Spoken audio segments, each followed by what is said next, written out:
Kita ke topik pilihan lain. Setelah beberapa kali menjalani pemeriksaan terkait kasus yang menjerat ex-caleg PDIP Harun Masiku, Sekretaris Jenderal PDIP Hasto Kristianto ditetapkan sebagai tersangka. Hasto ditetapkan sebagai tersangka atas kasus suap sekaligus perintangan penyidikan perkara suap yang dilakukan Harun Masiku. Suap dilakukan untuk memuluskan langkah politikus PDIP Harun Masiku menjadi pengganti antar waktu untuk caleg PDIP Nazarudin Kemas di Dapil 1 Sumatera Selatan kala itu.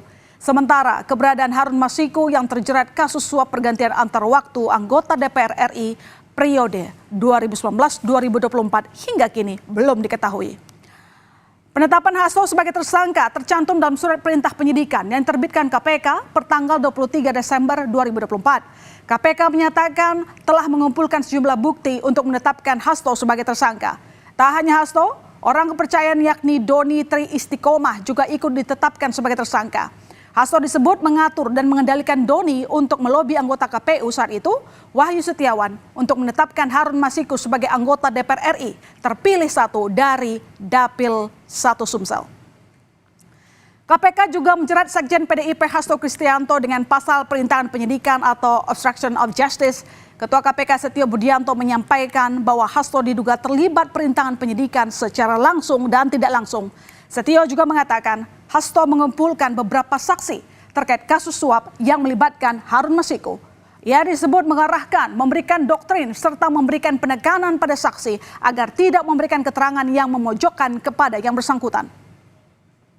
Penyidikan perkara dugaan tindak pidana korupsi yang dilakukan oleh tersangka HK dan kawan-kawan, yaitu dengan sengaja mencegah, merintangi atau menggagalkan secara langsung atau tidak langsung penyidikan perkara dugaan tindak pidana korupsi terkait penetapan anggota DPR RI terpilih 2019-2024 yang dilakukan oleh tersangka HM bersama-sama dengan Saiful Bahri. Sementara Ketua DPP PDIP Roni Talapesi menyebut kasus suap Harun Masiku sudah selesai di pengadilan dan berkekuatan hukum tetap atau inkrah. Kata Roni, dari seluruh persidangan yang berlangsung, tidak ada bukti yang mengaitkan Hasto dengan kasus ini.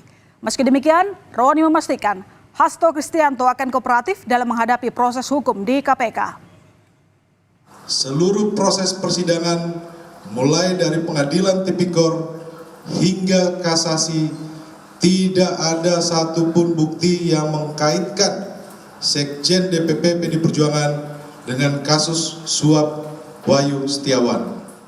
PD Perjuangan dan Sekjen DPP PD Perjuangan telah dan akan selalu mentaati proses hukum dan bersifat kooperatif. Usai ditetapkan sebagai tersangka, Sekjen PDI Perjuangan Hasto Kristianto kini dicegah ke luar negeri. Hasto dicegah ke luar negeri selama 6 bulan dan dapat diperpanjang sesuai prosedur yang berlaku. Selain Hasto, Ketua DPP PDIP Yasona Lawli juga dicekal ke luar negeri oleh Komisi Pemberantasan Korupsi. Larangan bepergian ke luar negeri masih terkait penyidikan dugaan tindak pidana korupsi suap dalam proses pergantian antar waktu PAW anggota DPR RI terpilih 2019-2024. Sebelumnya, KPK juga sudah memeriksa Ketua DPP PDI Perjuangan Yasona Lawli 18 Desember lalu.